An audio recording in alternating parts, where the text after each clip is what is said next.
Welcome back to the Shine Within podcast. Carole Murko is a mindset, self mastery, and health coach dedicated to empowering individuals to activate their inner healer. As the founder of Love, Eat, Heal, she integrates self love, conscious eating, and wellness practices like meditation and breathwork to inspire lasting transformation. A certified Neuro Change Solutions consultant, Dragon's Way Qigong instructor, and integrative nutrition coach, Carole's unique journey began with overcoming a rare, incurable eye disease. She now helps others navigate from stress to thriving, offering tools for resilience, healing, and personal growth. Thank you so much, Carole, for being on my show today.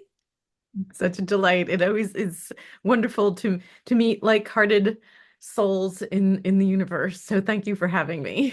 Oh, absolutely. And I'm just grateful that we can have open conversations about what we're experiencing. Before we hit record, we were just sharing about this quantum shifts that we're having and how different parallel universes are happening simultaneously, and our consciousness decides where we want to go so we can be close to the frequency of whatever our either God of understanding, inner wisdom, source, whatever. I say Gus all the time, God, universe, source. And so Yeah. I'm glad we can have I said, Like "Oh, hop on hey the Gus, how bus, Gus. are you?" Right, right, right.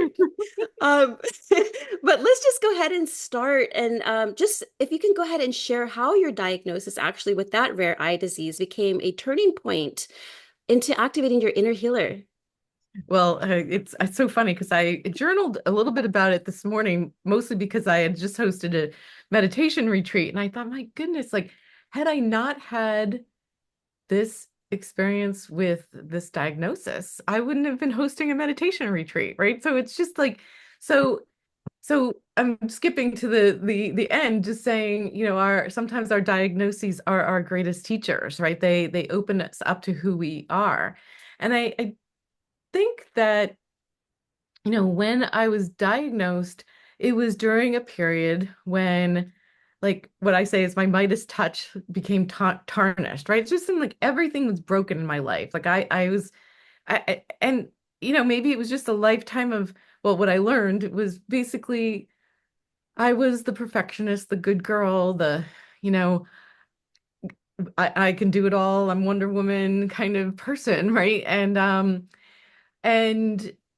that actually is just a conditioning that a lot of us women bought into, or that we didn't even buy into, that just happened because that's the zeitgeist that was around, certainly me when I was growing up and as I was coming of age and then going into the workforce and all this other stuff. So I just lived according to how I was conditioned until the universe, you know, had given me signs all along, right? But at that point, like I did shift careers a lot. So I paid attention to the signs, but it wasn't really tuning into the real message. And so I finally just had to get the sledgehammer from the universe to wake me up. And so having a diagnosis that, the end game was blindness was just not, was not acceptable to me. And, and that's a profound place to be, because a lot of people say, well, how did you get there? And I said, I think I just had an inner knowing, right? That, okay, it's not acceptable. You don't have to accept what somebody out there is telling you. And I needed to figure out where that inner healer was in myself. And that's what the journey took me on, right? Is just to figure that out. And meanwhile, before, it's like I was probably the healthiest eater. I was always doing like vegan cleanses, and I'm not vegan, but I trust, I play around with all kinds of things. And um, I was working with somebody who was a macrobiotic chef because I was just curious. And then my husband was diagnosed with celiac disease back in 2006, when, gluten-free foods were not even available anywhere. You couldn't even buy rice flour in the regular grocery store in 2006. So, so I already was very in tune with his autoimmune disease and eating healthy, exercising. But the thing that I missed was the lifestyle choice, right? Of being what I now call like the busy Bixum, right? Like from Winnie the Pooh. Just keep go, go, go. You're, like you're invincible until I wasn't. There you have it. Like, You know what? That actually reminds me of how I needed to go within as well. It was a time where, I used to be an alcoholic, no longer anymore. Thank God. But I had to go within, and I was all into my ego saying, I can do this, I can quit, I can do it. But it was after relapse, after relapse, after relapse, after relapse. And so it wasn't finally till I called out and surrendered and said, hey, I need help. I can't do this by myself. Please help me. And it was just not too long ago. Then afterward, I was hospitalized with pancreatitis, and the doctor said, you're going to die within 10 years if you continue drinking alcohol. And sometimes those wake up calls, those turning points make us really sit with ourselves. And that's what I did. I sat with myself in the hospital and I was like, okay, it was me, myself, which is my inner knowing, and of course, God. And I was like, okay, let's figure out a plan together. Let's team up. And I just changed. Like it was like, call it a miracle, call it whatever. Like I had no desire to drink anymore after that. I threw away my bottle of vodka afterwards. And I just went on this whole spiritual journey because I was never religious or spiritual. It wasn't until I was at that down pitfall that I needed to get myself back up and say, no, I'm not going to do this anymore. Yeah, so yeah. thank you for sharing your story as well. And I wanted to ask you, what does activating the healer within mean to you, and how can people actually begin this in their own journeys? Well, first of all, we all have an inner healer, right? And I think the first step to activating your inner healer is you have to believe you have one, right? Like, so I think it's the belief step. And here's a question I'll pose to your listeners is, um, do you really believe that we were like born to be ill, right? Like, and that I really think that we are actually born to be thriving, joyful, happy beings. But, you know, throughout the history of man, like we took lefts and rights and wrong turns, and all of a sudden, I mean, even the Buddha says like you have to suffer, right? And I was like, well, that's a belief, right? So I mean, you can believe that the Buddha, what he said is true, and then yep, I need to suffer. But do we need to suffer? So just really look at your beliefs around healing. Like, do you think the modern medical machine is the healer?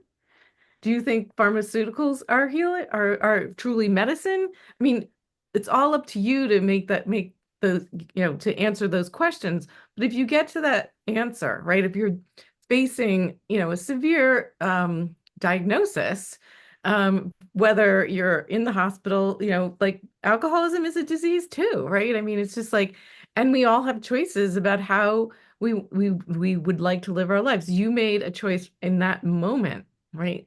To make that change, to choose yourself, to believe in you, right? And that is activating your inner healer. But you did it like on the dime because you're like, what? I'm going to die in 10 years if I don't stop drinking. I mean, that's a good motivator, right? Um, so the first step is you absolutely have to believe you can.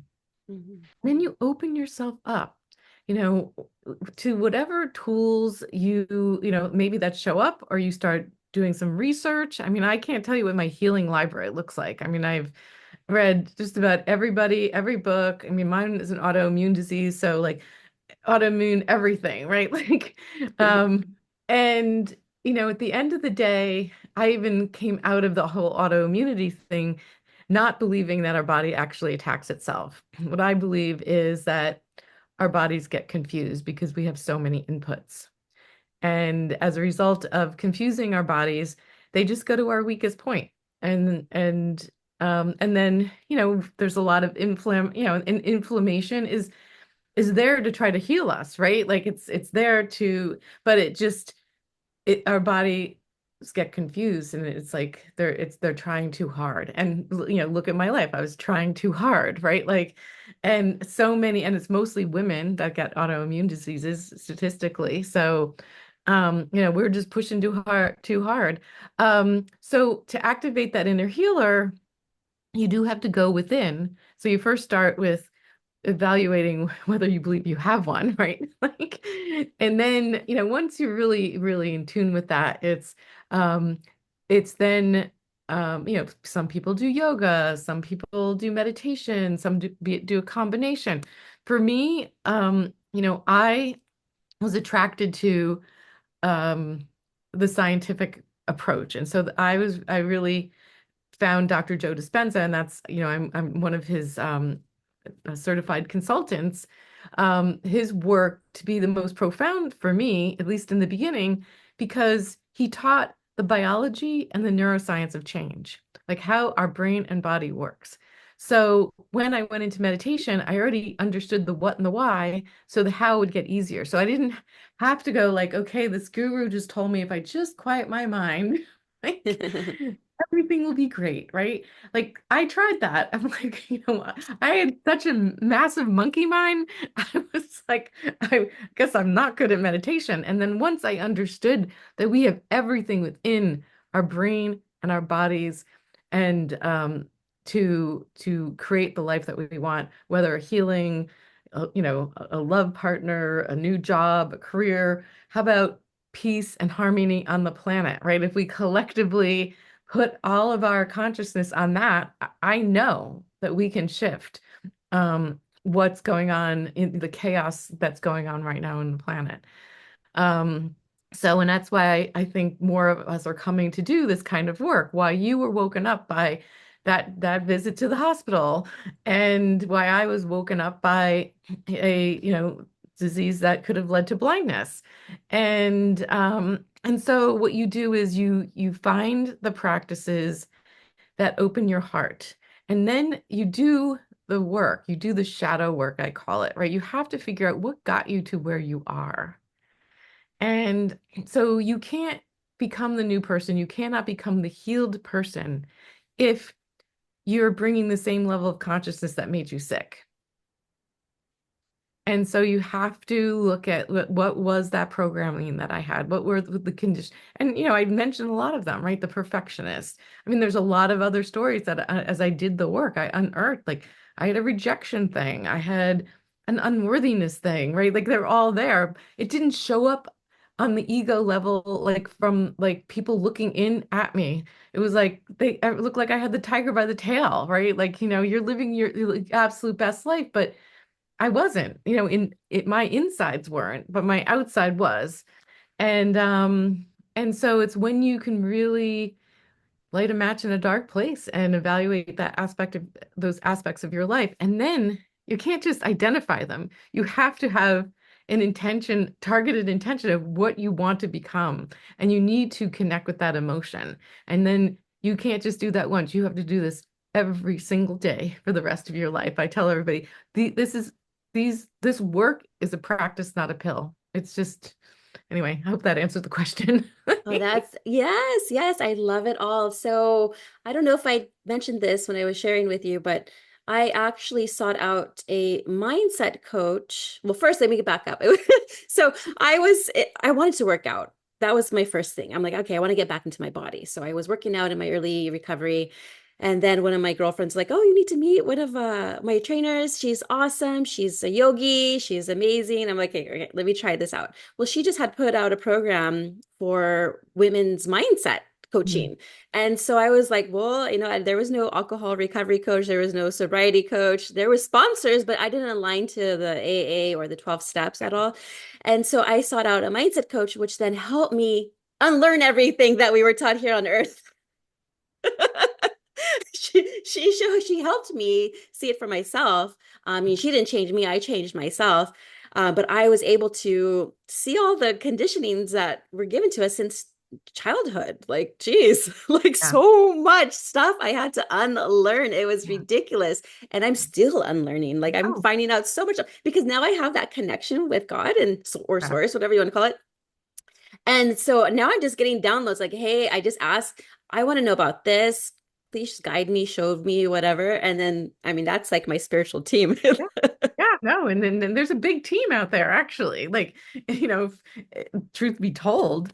And yeah, no, it's a very, very, and we both have said the word conditioning, and but so much of it is subconscious, right? Like, I mean, Oh. I say this a lot. I don't know if you've read the book Braiding Sweetgrass by Robin Wall Kimmerer, and she's a Native American, an ethnobotanist, just a just I mean, she's a poet, and her book Braiding Sweetgrass is just so rich, and it's really like a memoir of sorts of her journey as being raised as a typical American, and then wanting to be a botanist. And when she went to college, she was curious not only about the Latin names of the plants, but she wanted to understand like the consciousness of them, and they thought she was a little woohoo, right?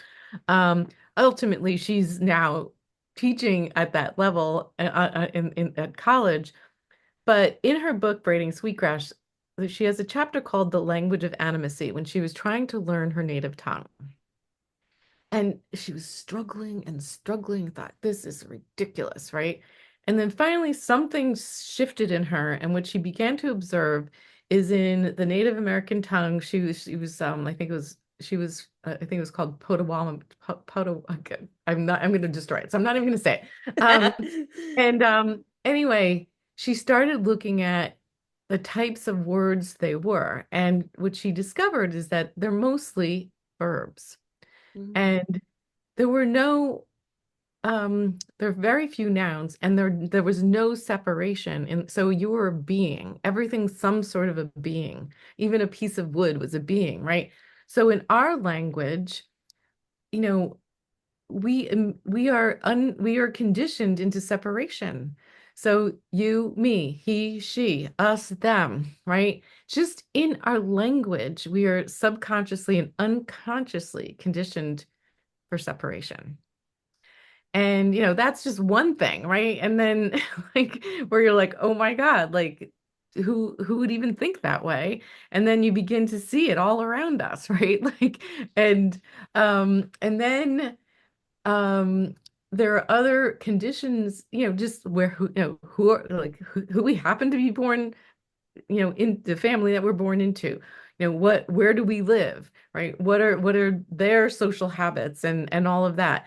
Then and then if there's happens to be a religion in there somewhere, and like, and then you go to school, and then you could see like you know the jostling, right? And then the keeping up with the Joneses and all this other stuff. And before you know it, the statistic is by the time we're 35, we are 95% of who we are is a memorized set of habits, conditioned behaviors, and so we're just on autopilot.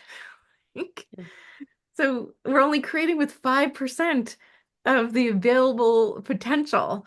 And so this is the healing work, right? It's to like chip away at that 95% that is, well, not all 95% doesn't serve us, right? There's a lot of really good stuff in there. So we keep the stuff that's really great, but we start to like you did, like you reprogrammed yourself. You pruned out that negative stuff, and you reprogrammed it with who you have become today. And so we've done the same work, just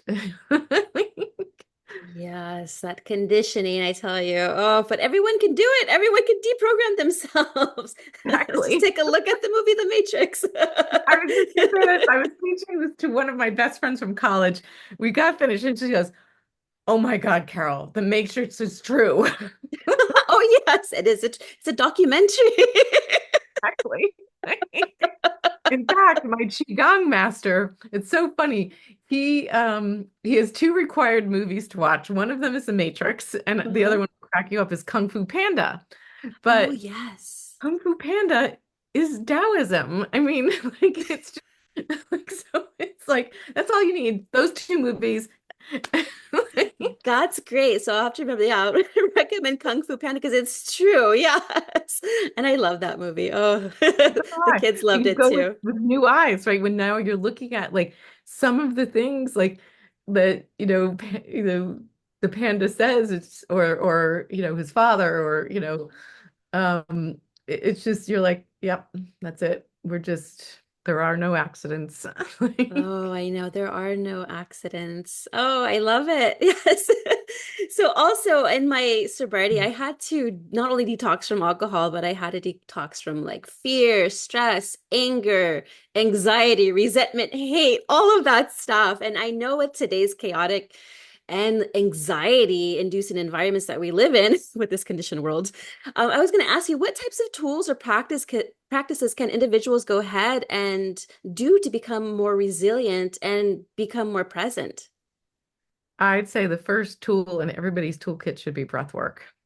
Yay. And the thing is, you know this, and I'm sure maybe your listeners do or don't, but we breathe all the time, right? But when we're unconsciously breathing, our body's just doing whatever, right? But when we practice conscious breath work, it activates our parasympathetic nervous system, which is the rest and repair part of our nervous system. So even something as simple as the box breath, some people are like, oh, come on, can really breathing in 4, holding for 4, breathing out for 4, and holding for 4 do anything? Yes, it can. In fact, that breath in and of itself should be like the first one in your toolkit because that's also giving you that pause, right? It's short enough. It's about a minute that you could probably do it and kind of gather yourself.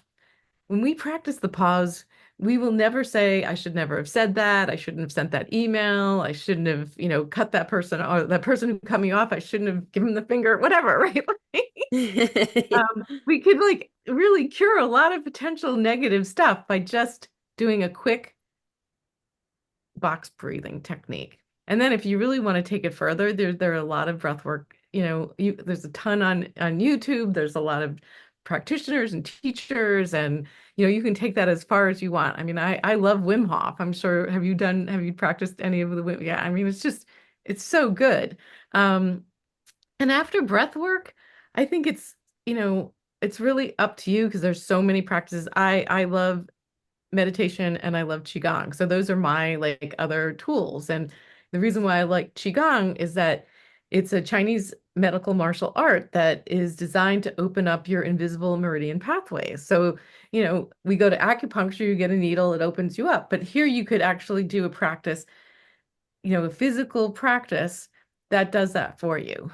And it's lovely, it's embodiment, right? So it's like the somatic part of healing, which a lot of like sitting meditations are great, but sometimes like I'm sitting too much, like Yeah. and so it's lovely to have a practice that not only is active, but it also is designed, to really kind of treat the invisible aspects of, I mean, let's face it, most of our existence is invisible because if we are all energy, and if you believe we are, and you don't have to believe you are because quantum physics has proven that we are, we're 99.99999% energy, which means this meat suit is 0.0001%. So why not work on a practice that works on your invisible energy pathways? And I don't know, I've always been attracted to martial arts. I practiced kung fu in my younger days. But that was, much more of we never did any we didn't do sparring, but we just did the forms. So it was very meditative in and of itself, but it was much more like strong, Qigong is, I call it a wolf in sheep's clothing. Sometimes some of the movements are, when I'm teaching it, some people are like, I was like, you just do this for a couple of months and come back to me. And everybody agrees. Like things shift in ways that you least expect it. So I just say the simplest movements can produce the greatest impact. And then of course, journaling is a magnificent tool. Um, I call my journalist my journal my therapist. And I think a great place to start because a lot of the Dr. Joe Dispenza work and also Mike Dooley, thoughts become things. And so it's really important to become familiar with your own thoughts. So, you wake up in the morning, what are you thinking about? Start writing that. Sometimes you're going to find out before you even step out of bed, you're just a stressed cowboy, right? Like you're just like, oh my God, I'm all about my to-do list and blah, blah, blah, blah. And so you begin to catch yourself and become aware of yourself through that journaling so that you can then, figure out what you want to leave behind and move forward. And every single day, I journal every day and I do not take my pen off the page until I've written myself happy. If I started out not so happy, sometimes I just write, I'm good. Like, I'm good. I'm having a good day. Oh, that's great. I love that journaling and even so like I am good today and smiley face. I love you. You know? Like it's like you can even write your own love letter if you want. Exactly. That's awesome. Yeah, I need to start getting back into journaling. What I found therapeutic was coloring those Oh, fractal patterns that were just so yes. magnificent. It was just so therapeutic. And but I need to start journaling and start writing my feelings down. Because yes, our tongue is like a wand. It's like whatever we say, like Well, and the hierarchy is right, thoughts, words, deeds, right? So, we have 60 to 70 thoughts a day. Obviously, we most of those are subconscious and unconscious, right? So the Mhm. next thing is we have words. So our spoken words carry a lot of power, but then we have deeds and actions, right? And those carry even more power. So really, like I ask my clients when I work with them, like, are those three things aligned? Are your Mhm. thoughts aligned with your words and are your words aligned with your actions, right? And if they're not, you're likely going to have, you're going to be sad or angry or frustrated or so then you could actually be your own therapist, right? You could just go if they're not aligned, oh, let me figure out where it's off, right? Like so. That's awesome. Oh, and I was going to mention to you too, breath work. I do breath work at least 5 times a week. I was going to say 5 times a day. I wish that'd be awesome. Mine is more like a guided. I did the Wim Hof before, but mine's more of a guided breath work. What's called hypno breath work, and it's so neat. And we did this in the business coaching group that I was in, and it was introduced to me. And so now I just do it, and it's just incredible. And I feel so much better. And I kid you not, Carol. Like every time I'm stuck on something, let's say on the computer because I work from home, and so I'm like, you know what? I don't get it. The computer is too slow. It's not working. I'm getting frustrated. I want to throw the computer out the balcony. I will go ahead and take a pause and go and breathe. And then I come back and like magic happens. Like everything's working. Clarity comes. I'm just like, okay, I got all my questions answered. And so it is true. It's so powerful breath work. And I've learned to breathe better and better. Like I don't hyperventilate anymore. I know how to control my breathing. Yeah. It's a Well, I tell everybody we spend most of our lives holding our breath without knowing it, right. right? And then once you start doing conscious breath work, it's just it shifts so much. But it also, I don't know, do you do any breath hold retentions, like where you're building Yes. up CO2 in your body, right? Oh, So yes. Feels good. I mean, that is, once again, here it is, like we've been opened up to this work because of what we've been through. But like now there's studies that show that we have too much oxygen in our bodies, right? So it's out of balance. We need to have CO2 and O2. And so here we're running around with too much oxygen, so we're out of balance. And by just doing like the breath hold retention, it alkalizes our blood. It creates so many, beautiful like, chemicals. And most people are like, you're holding your breath, that's breath work. And I'm like, trust me, just start slow and you can build up to 2 minutes, 3 minutes, whatever. But it's like powerful and you feel like you can, and that's mind control too, right? So anyway, Yeah, sorry. I love that. No, it's so true. At first I hated breath work. When I was starting to do it with my coach at the time, I was like, I cannot stand this. I don't like holding my breath. I can't breathe. What's the point? But the practice, you just start where you're at and you just build little by little, and then you'll see. But just hold that practice. Like that practice is so important. I Yeah. think anything Well, in life, just practice. yeah, That's all. yeah. Yeah. Well, how do you become a master, right? The self-mastery part, right? Is practice. Like, so if you look at Practice. athletes, they're masters of their, they're like professional athletes, they're masters of their sport. Well, what do? They practice every single day for hours and hours and hours. If we want to be the masters of our own life, the masters of our own body, we have to practice. Hmm. Everything is a practice. I love it. So I was going to ask you, what is next for you and your mission to raise global consciousness? Well, believe it or not, I have decided, and I was kind of on my list, but it was sort of on the lower part of my list. I'm going to actually start a podcast called A Loud Voice for Love. Oh, I love that. And I, Yay! yeah, and I want to talk about like what is love, right? And what isn't love, right? So what isn't love are all those low frequency emotions like anger and hate and vitriol and shame and all of these things that so many people are have because and those are all the things that and I think we didn't really talk about this, but everybody on the planet needs to heal. There's not a single Mm, person that doesn't have something to heal, be it some little trauma that they had as a kid. They had a great life, but bully so and so did such and such to them, and they somehow developed some habit to protect themselves from bullies, right? So that closed their heart down a little bit. And then there's, way worse, right? And then in between. Like, and yes. and so we have to, we have to return to love. We have to like practice self-love first. And I believe that that is the first step to raising the consciousness of the planet, is moving people up the frequency um, map, so that and I don't know if you read Power versus Force by Dr. David Hawkins. He created the map of consciousness and using kinesiology, and he put it on, all these emotions on an logarithmic scale.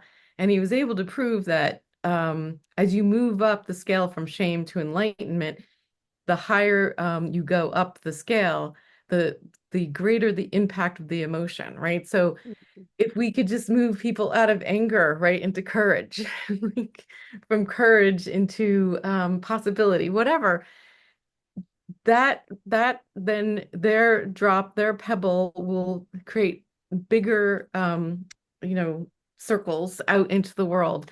And that's the job, one person at a time, one group at a time. And so the podcast to like at least bring that to the forefront and talk about that whole concept of self-love, and then keep upping my game and doing my work. I am also launching a membership, and um because I want to make a difference. I want people to be healthy, I want them to be happy, and I want this chaos on the planet to end. Like, Yes. Well, thank you so much for doing all that you do. How can our listeners go ahead and connect with you? well, thank you.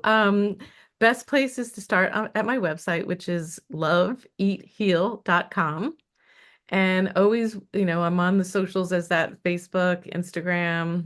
I'm not on X. Um, um, TikTok, but not as much as probably other. Maybe I'm not even. I don't like the word should. I just haven't spent a lot of time there. And also, always feel free to email. I'm Carole with an E at loveeatheal.com. I know, and I apologize. We didn't even get to the eating part. I know, I know. Maybe Remember, next, maybe perfectly. next, and maybe I'll invite you again and we I can would talk love about that. that. We didn't get to the eating part because I'm all about eating. As we should be, right? Yeah. But eating consciously. Consciously. Yes, intuitively and consciously. That's something that I've learned now. I was an unconscious eater before, and I was like, So many I of don't know if us I told you, are. I was a weight loss consultant for many years in my 20s. I'm in my 40s now, and I loved doing it. We'd always talk about the different eating styles. It was just fun. So yeah, maybe I'll invite you next time and we'll talk about that. That'd That be would be so awesome. fun. Thank you. Well, thank you so much, Carol, for being on my show today. I had a blast with you. Thank you so much.